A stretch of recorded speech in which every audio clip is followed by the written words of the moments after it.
So are you with me? Feeling for the schools? We have a little more on the school itself now and a little off the district, but I want to put one more here, number 4, and here's number 5. And number 5 will be the total number of students in South Dakota. You find out how many are in the state of South Dakota, and I'll give you this. About 20% of them attend school in the Sioux Falls School District, and nearly 50% are within a 40-mile radius or 50-mile radius of Sioux Falls.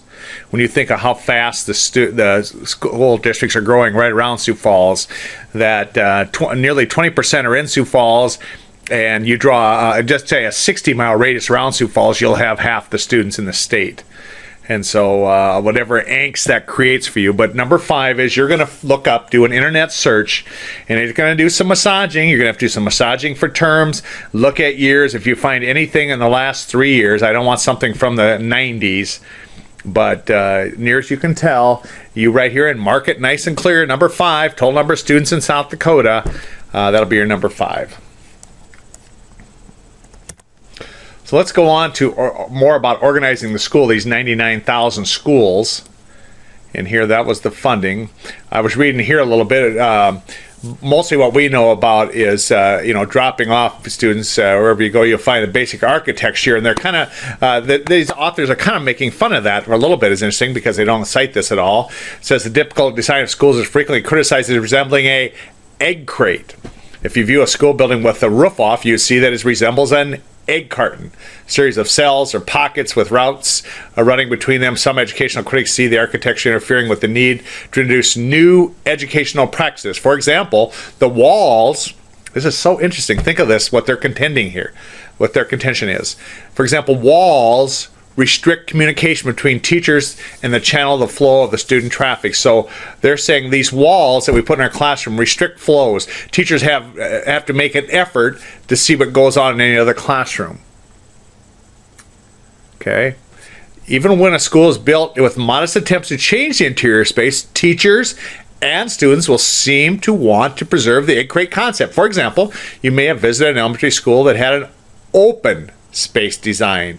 Instead of a self-contained classroom, there might be an open floor plan equivalent to the size of 3 or 4 classrooms. However, if you observe the arrangement of the furniture, shelves, and screens, you probably note teacher and student constructed zones or areas equivalent to that of 3 or 4 self-contained classrooms. It's not important to criticize teachers on how they adapted the school's architecture, rather it meant to point out the organizational of the space parallels this.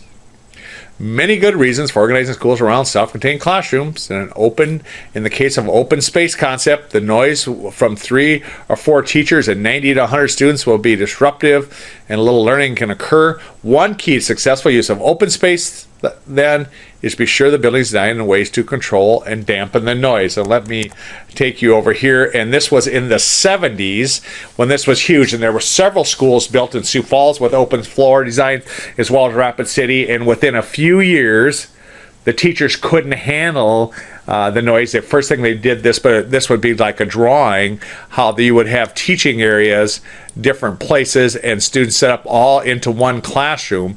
And there was no doors. That was the other thing. These are all open spaces between them. You couldn't shut the door. And why you haven't seen these, because they were all retrofitted, every single one without exception that I know of. They went back and put up the walls, and that's what happened a lot of times. They had half walls and stuff so you could still see, but just what they're saying in the text here, the noise was so unbearable, and teachers couldn't get used to not having that self-contained feel to it. And so over time they're retrofitted, and now of course there's some talk of it again here. But it was just, I think, just that feeling, not the noise, but that feeling of ownership that teachers wanted. That what they found is teachers quickly put up temporary walls and put file cabinets around, trying to, mark off their space as theirs. But it kind of peaked in the 70s, and I know there were several in Sioux Falls and Rapid City and around that had that look. It was called open space environments. They had some normal stuff here, but everything was out in the open. You did all your teaching in the same big room here, like they described here. It was very interesting. The physical arrangement of school individual classrooms has organizational as well as instructional implications. It's easy for teachers to be isolated in their area classrooms. And that's the criticism. That was the whole criticism of open floor plans, open classroom environments, so teachers wouldn't feel so isolated. This geographic isolation could be there not knowing about becoming engaged in issues and affect the whole school. So this isn't solved. You'll be part of this going forward, but geographic isolation can affect the school as a whole. The school staff might not be aware of community concerns, what's going on in other districts. Teachers and administrators must make deliberate efforts to learn about other parts of the educational system. And you know that's part of your professionalism. I question this altogether, as I'm sure you do, but what they're proposing here, or certainly leaning towards, is going back to that from the 70s, 40 years ago, of an open floor plan, these open environments. So 9.3 is this educational chart, and this is what was here. They've added a component here of the site-based council, and they're going to talk about that a little bit here, what that has to do with it.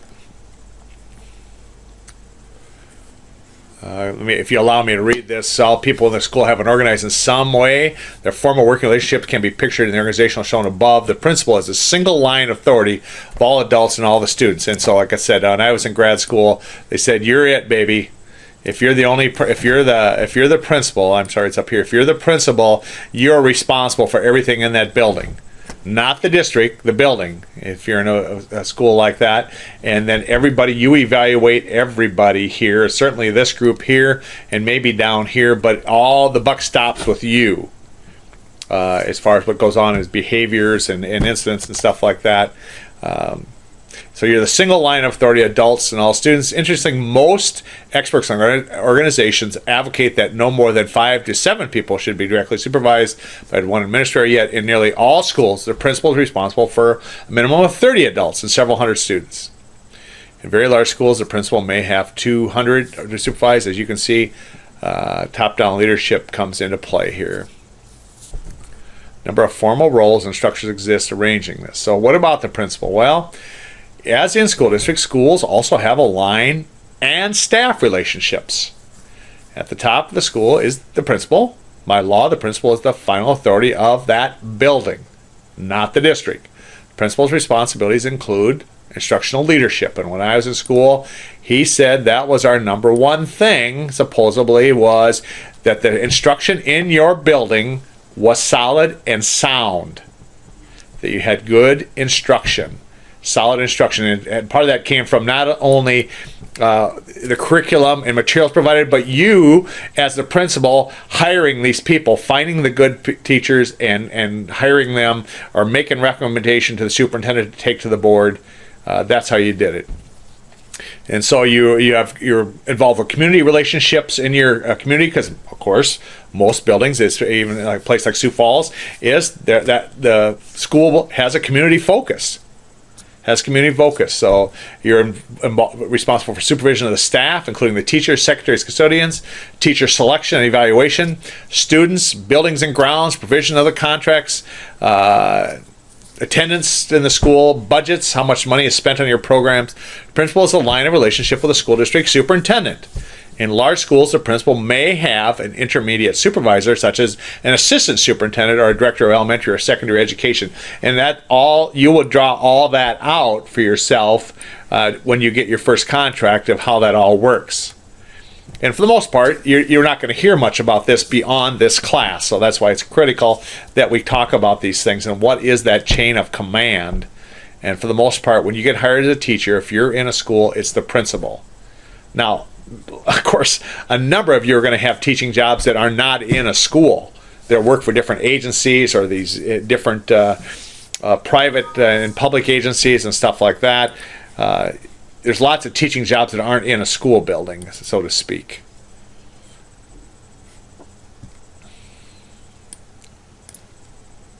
And I don't know, this principal is responsible for all action. Actions is a funny verb there, but I would say, or a funny noun there, I would say they're responsible for all the goings on, all the happenings, all the outcomes. in a school. So actions, that's interesting. Tasks and responsibility principle keep expanding. For example, there has been a push to increase teacher and parent participation in making school decisions. This pressure has led to the creation of special committees or teachers work with the principal in traditional parent organizations. Most schools now have a school improvement, and when I was still in the public school system, we created this, a SIP, school improvement, and it involved, it became like a mini school board for the school. And so you'll know it as a school improvement committee, but it became, and the difference between them and a school board is they had no legal authority to do anything. They were simply an advisory committee, but you included teachers, of course, and other personnel, janitor, represented different factions of your school building, and then a big group of parents. But regularly, you'd have like monthly meetings with this advisory committee, this school improvement committee, and talk about running the school and how we should change things or those types of things. And I found it when I was part of the school I was at, that we started this, and I found it to be a worthwhile endeavor. Okay, let me see where we're at. There was that. Okay, so that was a principal, and then there's assistant principals. And again, if you were in any size school at all, you know this term. Larger elementaries and most junior highs and middles and high schools have more additional administrators. Normally they are called assistant principals, although sometimes in high schools they are titled vice principals. Large high schools will have several assistants and vice principals. I think at where Alex goes, I think there's 4 assistant principals under the principal. Okay. Other administrators have directors or dean titles, such as director of athletics or dean of students. They used to have, I think one of theirs up here is called assistant principal or activities director, assistant principal activities director kind of thing, indicates these same things. They have different responsibilities. For the most part, they carry out running the building, do a lot of the stuff of punishing kids and stuff like that. And a lot of communication with staff and parents and those. In elementary schools, the job difference between the assistant and the principal is really a lot less clear. Really, both administrators, different administrators. You take the special ed, I'll take the ELL. You decide how you're going to separate those, but it's another layer of being a principal. And then then you go into department and team leaders, teachers, and those. And so I'm going to. Okay, before we go on here, I want to back up just a second on this school improvement. What that is charged with the principal, charged these schools to help with what's called site-based management, this advisory group I talked about. And that's on the test, that term. I want you to know that term, site-based management, should go here with this group here called site-based management. And it's a group that I described there. So what I'm going to do here is ask you to carry this. What are the department heads, team leaders? This is only, I'm not even sure how far we are here. Let me back up a little bit and see where we're at.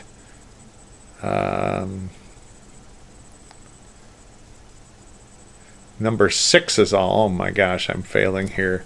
So this is number 6, is that you're going to bring each of these 1, 2, 3, 4, 5, 6 here, and this one here is known as the site-based management. So you just want to talk a little bit about that so you don't miss that on the test. And so it just describes each of these. And I want to show you this one again on teachers. And again, teachers, you may think, haha, that's in there, but you want to follow some of the jargon in here. But ultimately, they're talking about a large high school, you may have 100 teachers. I'm telling you, that's a small number. You could have 200-300 teachers in one big school. But what I was going to point out here they go back to this, these authors do.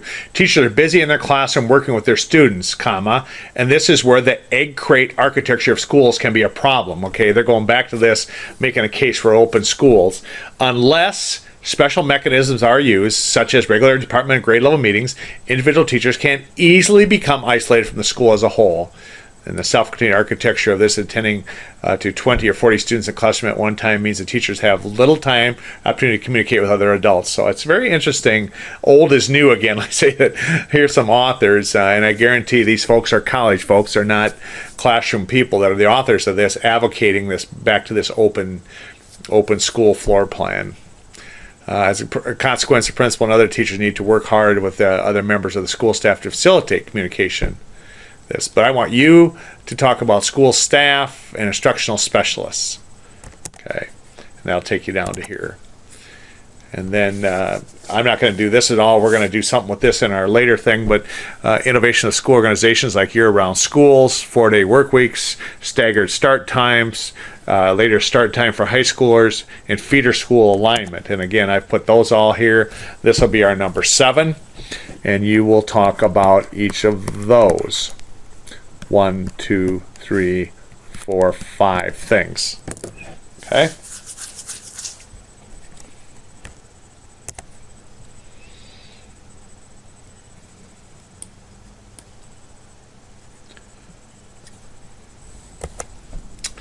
Well, let's look at the beast right in the eye here, the organization of state education at the state level and their influence. And as we said, ultimately, they're responsible for educating and teaching their children in their state.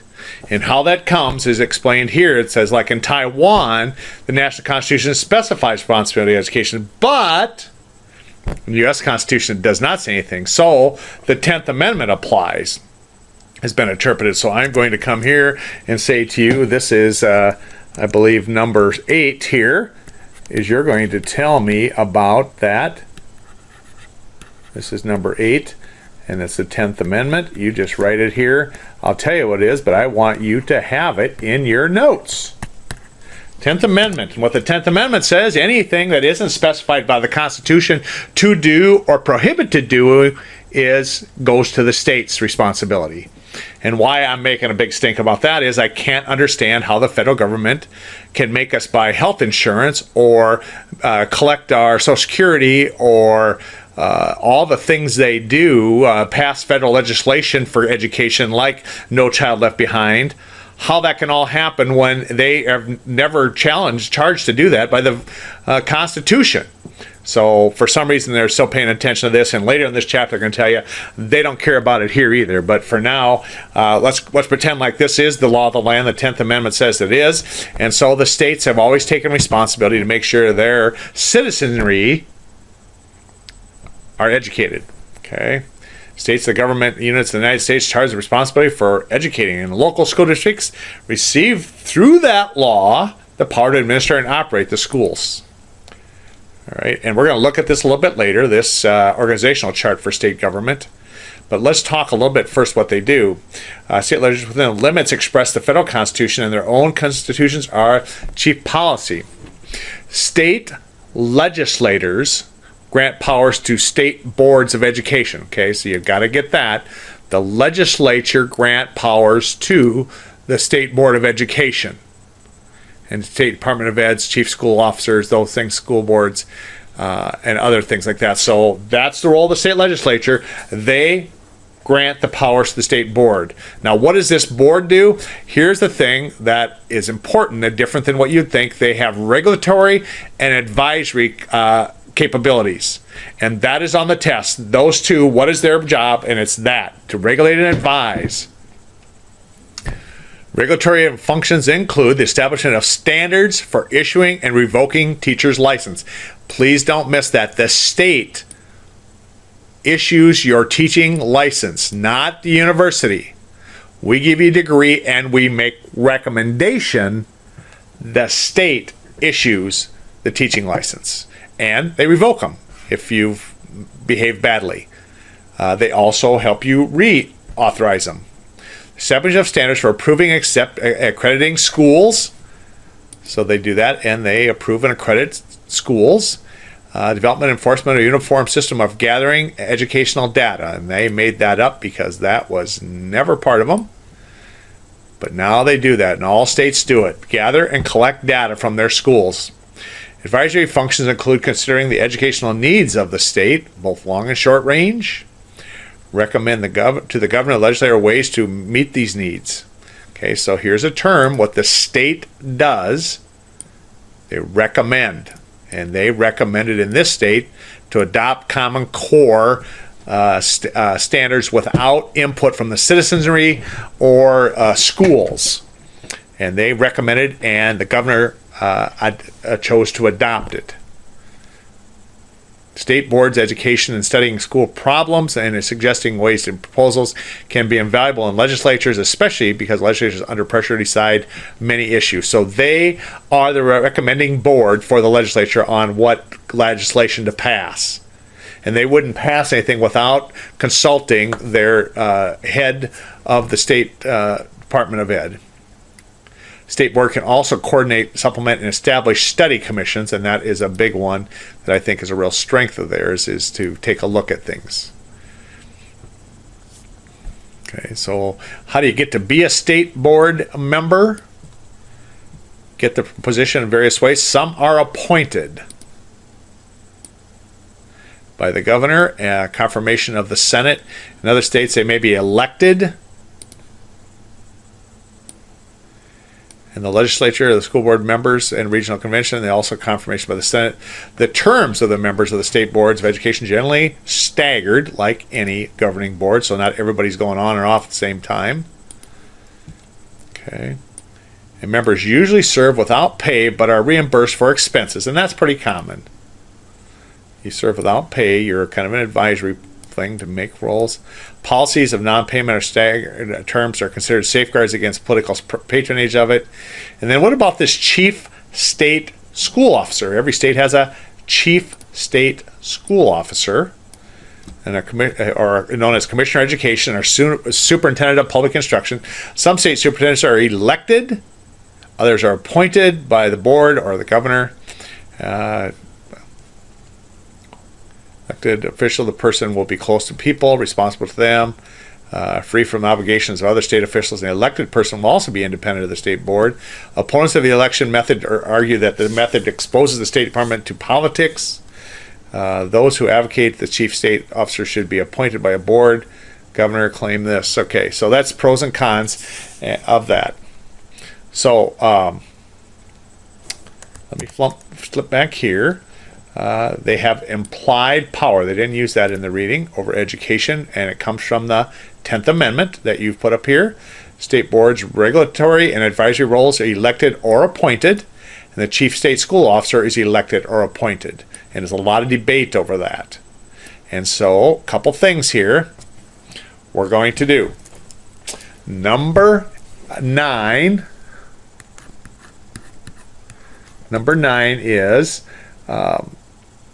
is our state board elected or appointed? And that's not all. You tell me how they get there, either elected or appointed, and then through your search of Google, you tell me who they currently are in the right now. So that's all number 9. They're elected or appointed, and name them in South Dakota. South Dakota. That's number 9. Number 10 is right here. And is this person elected or appointed? And name this person, not only the name, but what do we call this person? We don't call this person a chief state school officer. We don't have that term. You tell me the term, who it is, and are they elected or appointed? That's number 10.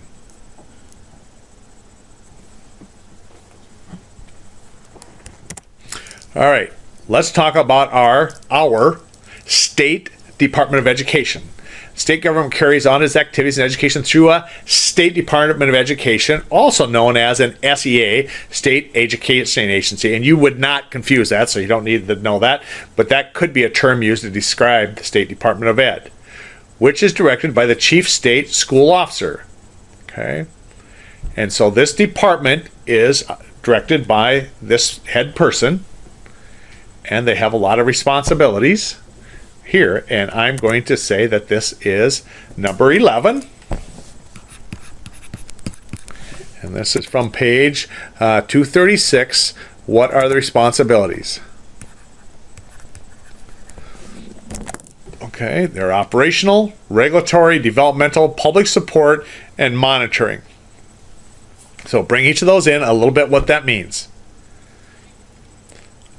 we move on to the state legislature. We talked a little bit back up here what they did, that they gave that responsibility to the state officer here. And now what about them? State legislatures are generally responsible for creating, operating, managing, and maintaining the state school systems.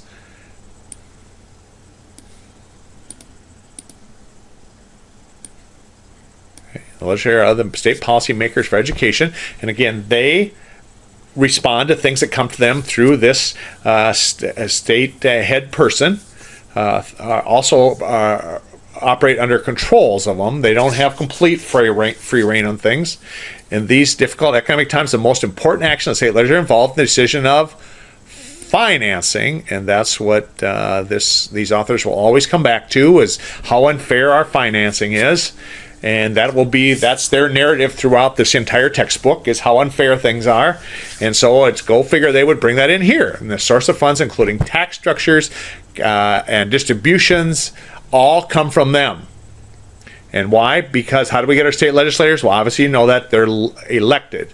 And my wife served as a state legislator for 8 years in the state of South Dakota, sometime back before we had the kids. PK, we call it in our life, pre-kids. She was one of these people, was a state legislature, and that was the most cumbersome thing of all, was funding, not only for education, but for everything. Everybody that came for money said this was the world. And so education was one of many, but along they were involved with supporting the downtrodden in the state and stuff, and it was an unbelievable task to try and figure out how to fairly distribute the money that was coming in. Of course, one of the constant themes is from schools is, we'll just tax more, tax the people more, pump that money in education. And of course, in a state like South Dakota, we're a balanced budget state, where you have to balance the budget. You can only spend what you bring in. And so this state, for the most part, has always felt that they didn't want to burden the people of this state with more taxes, which was widely criticized in a lot of circles in education, that we don't tax the people enough here. Okay, so legislators also become involved in education, such as licensure standards, tenure rights, those things. All that really comes on recommendation from the state education agency, but I know they ultimately make the laws that have to do with these things. So that's what the role the legislature has. Are continually important to special interest groups. These groups realize that the state legislature is the focus of legal control, how much funds allocated to state influence. Some of the representative individual groups are illustrated in 9.8 in this chapter. And so we'll go there and click on it, and it talks like this. And it's, again, their theme, their narrative through the whole textbook. It's unfair, and that's what they're trying to show you here, is that the local share, that the wealthier districts pump more of their own money in there, and the state share is the same across like that. All right, so let's go back and get a little bit more of this.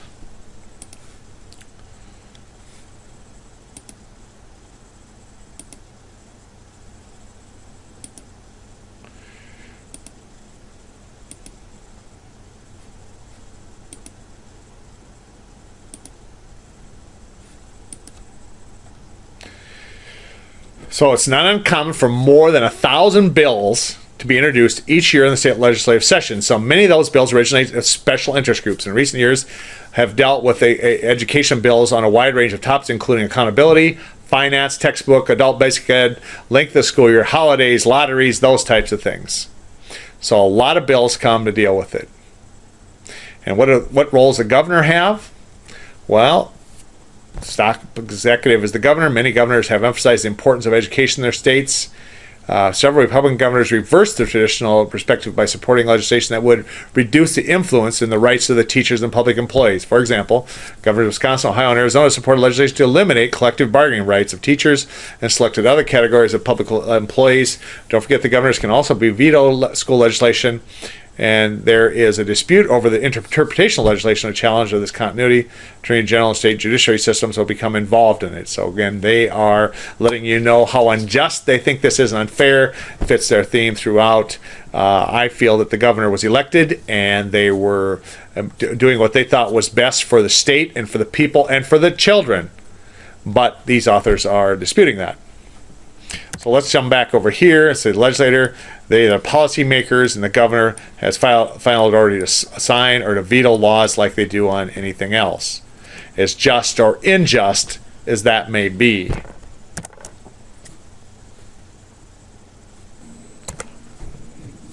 Okay, let's tackle this.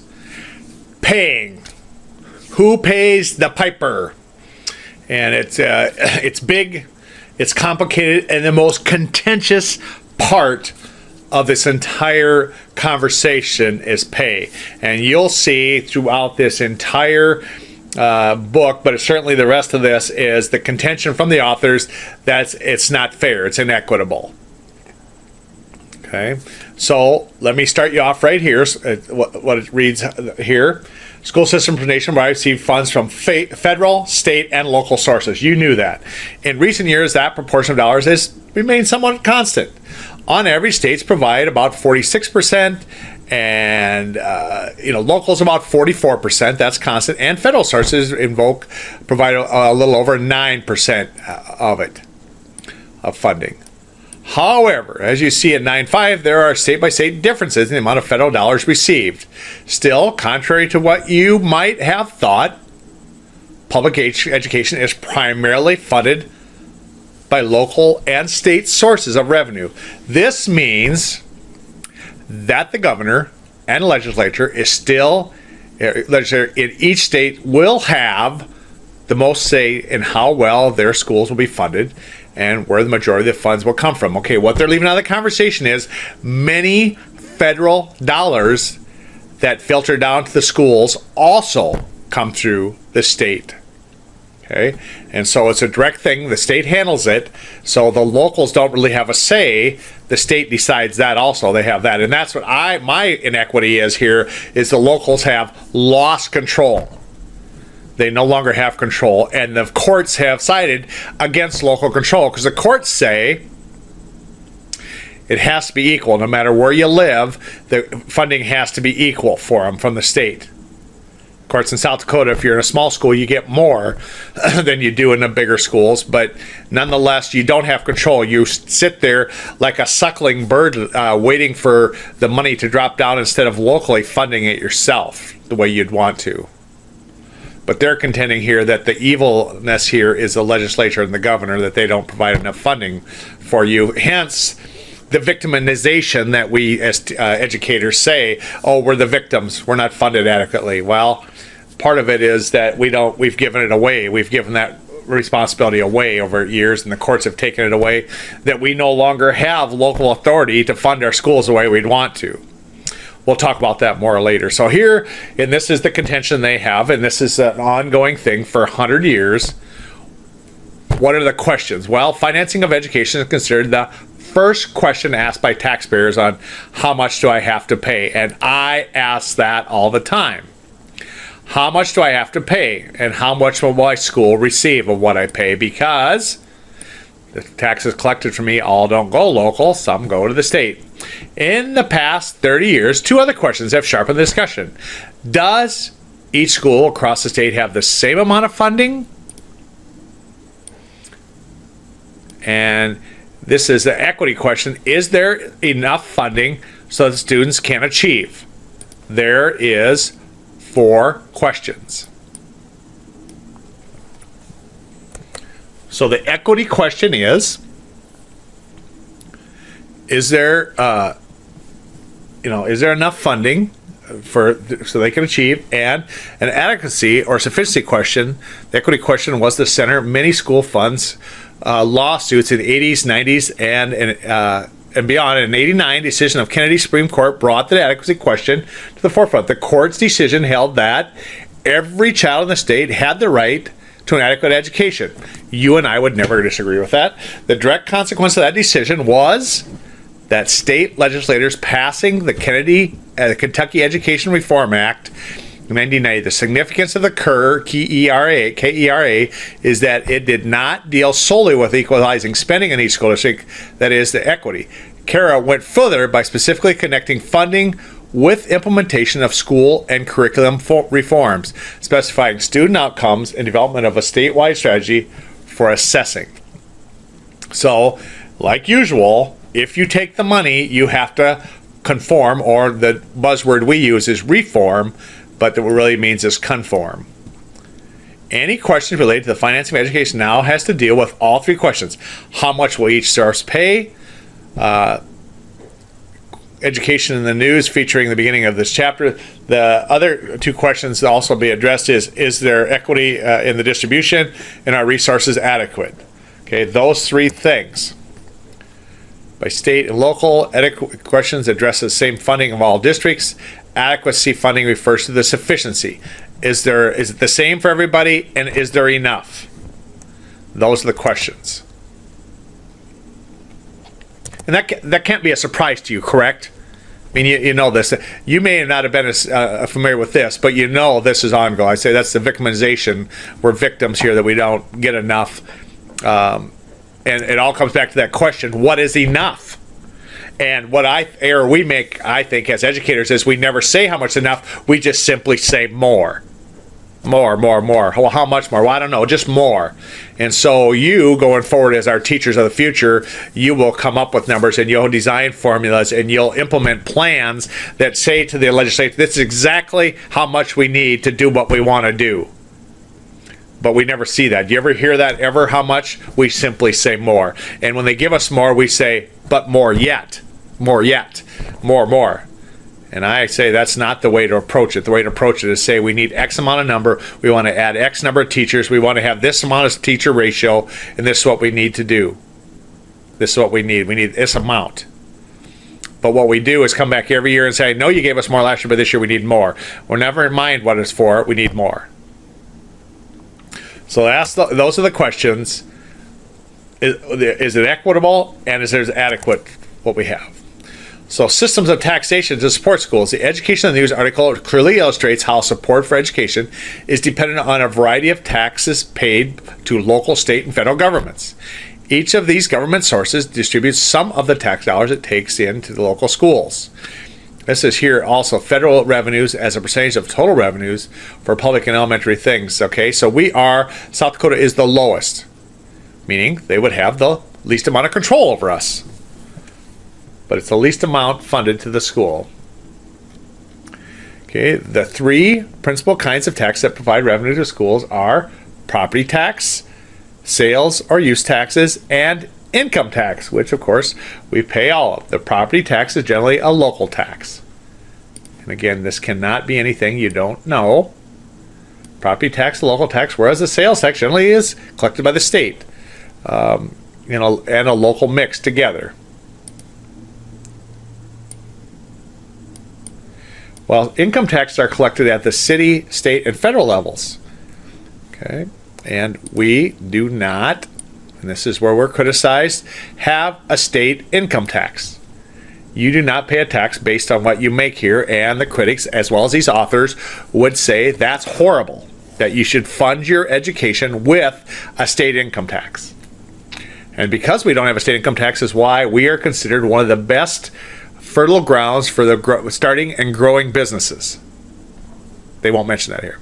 As mentioned earlier, more than $525 billion in revenues were raised by local, state, and federal governments to fund public education in 2011-12. Each type of tax has advantages and disadvantages, yet it's unlikely that any one of these taxes used by itself for education would be sufficient. Okay.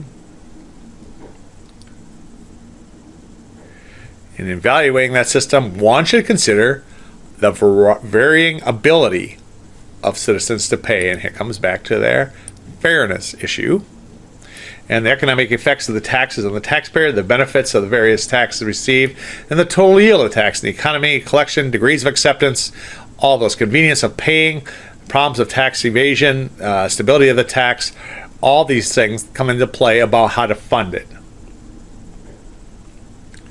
Okay, so property taxes and local revenue. Until recently, property tax was primary source of revenue for schools. It is based on the value of property. Do you know about this? Based on the value of property. Both real estate and personal property. So not only your house, but other real estate. Real estate includes land holdings and buildings such as homes, commercial buildings, factories. Personal property consists of automobiles, machineries, livestock, and tangible things. Property tax has both advantages and disadvantages. So first of all, the advantage. The advantage of taxing property is that it not easily moved to escape taxation, as income might be. Also, because the owners properly pay the tax, it's easily to identify them. Historically, the main advantage of the property tax was its stability. Although tax tends to be lagged behind changes in the market values, it provides a steady, regular income. Okay, so it's a whole bunch here, and some of this is on the test, but its main advantage is that it's stability. The problem is, of course, it lags a little bit behind in changing in the market value, but it's very stable.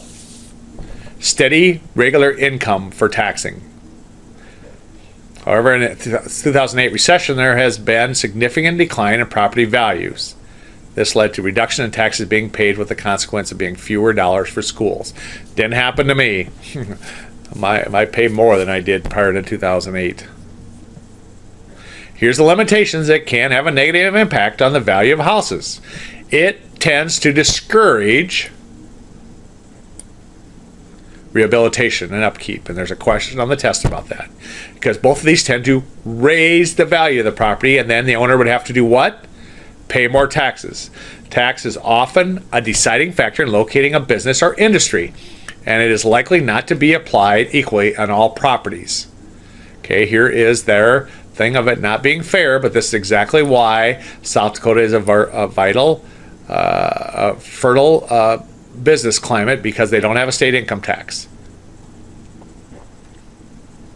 And this goes into talking about the value of property. One problem with property tax lies in the potential unfairness, go figure,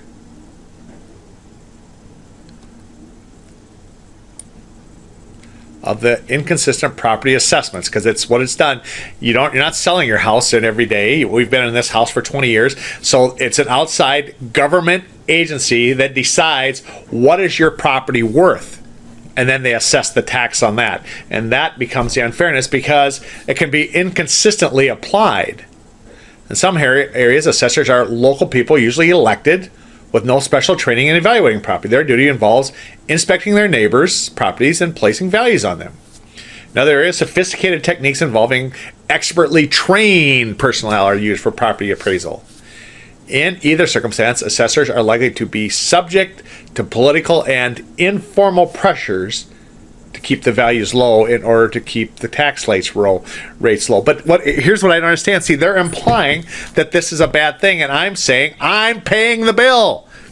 I want my taxes low. I need the money to run my family and do other things, as do you. So I'm not quite sure why we're implying that this is bad, but it's the unfairness that these authors, the narrative, they like. The assessed value of property usually is only a percentage of its market value, which is true. This percentage varies from county to county. So not only is what they assess a value to your home to tax on is one thing. A whole another thing is what percent tax will you pay on that? That's the thing that we debate more. And what's unfair here is that it's an unelected outside agency that it gets to determine that. And you can appeal it, but rarely to any significance does that work out. Attempts are made within states to equalize, here's a term, equalize assessments to make them fair, to make certain the same percentage of full cash value is used. In assessing property throughout the state, in recent years, attempts have been made to institute full cash value for assessed value. Is a necessity, okay? So that's it. It's someone outside agency, a government agency, decides what your home's worth. And then, for the most part, an elected body decides how much to tax you, what percentage of that is taxed, and how much tax on that percentage. So property tax is a progressive or regressive. Property tax is most generally thought of as a progressive tax. That is one that taxes according to ability to pay. The more wealth one has in property, the more one pays. But because assessments can be unequal, and because frequently the greatest wealth is no longer related to real estate, property tax can be regressive. Regressive tax, such as sales, use taxes, are the most, those that affect low-income groups disproportionately. You probably never heard about this. It's a big, big, big political football to fight about, and whether it should be a regressive or progressive. And that's why the people were so thrilled, progressives were, for a property tax, because it taxed people that had the ability to pay more, a higher portion of their income. And now they're saying it's regressive because people no longer are investing. With the downturn of the economy in our country in the last 5 years, people are no longer investing as much in real estate, and so the values have come down. Therefore, people that make less money are paying a greater percentage of their income for their property tax because the values have come down. Some evidence supports the contention that people in the lowest income groups pay a much higher proportion of their income and property tax than persons in the highest income groups. We're not going to tell you the evidence. We're just going to say some evidence. That's the narrative of these authors also. So what are the inequities of the property tax? Well, significant support for schools across the nation has been provided by the property tax. However, as described previously, because of schools' heavily dependence on this, we're finding enormous discrepancies in resources and quality have been up between schools located in rich and poor communities. Property taxes are calculated on the basis of assessed value, not what they're actually worth. They're assessed because it's hard. Like, for example, we've lived in this house for 20 years. It gets more and more complicated to determine the value of it because it's been so long since sold and so little turnover of the neighborhood. So it's an outside, unelected, governmental, bureaucratic body that says what your house is worth and how much you'll pay. So a district with a high assessed valuation per pupil is better positioned to provide quality education, and one with low assessed value per pupil, per student. And so, of course, what they're saying, more affluent neighborhoods versus not as affluent, the amount of money that's being able to be taxed is dramatically different. So it goes on to say, if school district A has an assessed valuation of $90 million for 1,000 pupils, for example, and the school district B has a assessed value of $30 million worth of property in that neighborhood for that same 1,000, or for another 1,000, the tax rate is 2 per 100 of assessed valuation would produce 1.8 for one district and 600,000 for the other. Therefore, school district A would have 1,800 per pupil, and B would be this. And this is what I'm saying, a little hard for me, is I live in a nicer neighborhood. Can I not have an adequately funded school based on the value of our property? And what they're contending, and the courts would tell you, is no, that can't be. That was the Kentucky thing up here. Cannot be. This cannot happen. Okay, so the perspective of the courts on taxation: can the property tax continue to be the primary base of financing schools? This question was asked to the Supreme Court in San Antonio, Texas School versus Rodriguez in '79. Long time ago for you, not so long for me. Keep in mind the U.S. Constitution does not mention education, so I'm not sure how we handle this, what it has to do with them. But it went to the Supreme Court.